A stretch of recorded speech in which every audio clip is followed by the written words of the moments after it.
There's a lot of talk at the moment about an impending stock market crash, so here is how I'm preparing. The first and most important thing I do is stay patient and not panic sell.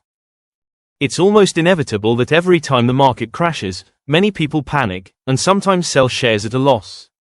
Here's why I don't panic. A lot of people think in a way that when the market crashes, the world's ended and they'll lose a fortune, so they scramble to sell any investments. But the reality is, a market crash is because of some event in the world that has spooked investors, who then look to sell and invest in something safer at that time.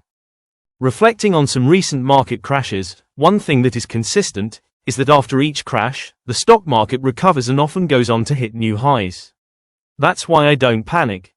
To prepare for a market crash, it's important to know what the indicators are that one may occur, and start putting some money aside ready. There are many indicators that suggest that a stock market crash is looming. This doesn't mean it will happen straight away, but these are some of the things I personally look out for. When a recession hits, and the stock market drops, I see this as a great time to invest. As billionaire Warren Buffett is quoted, "Be fearful when others are greedy, and greedy when others are fearful." When the market crashes, this is when I invest the money that I've put away ready, and it's always nice to get a discount.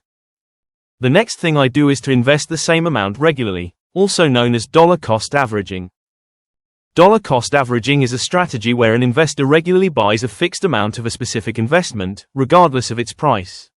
This approach helps to mitigate the impact of market volatility by purchasing shares on the highs and lows, and ultimately lowering the average cost per share over time. Finally, it's important to have an emergency fund of 3 to 6 months of expenses saved. By having an emergency fund, it means that I can ride out any market crash, without dipping into my investments, if I suddenly need some money. So that's how I prepare for a stock market crash. I hope you found this video useful. Remember to hit like, subscribe, leave a comment, and I'll see you next time.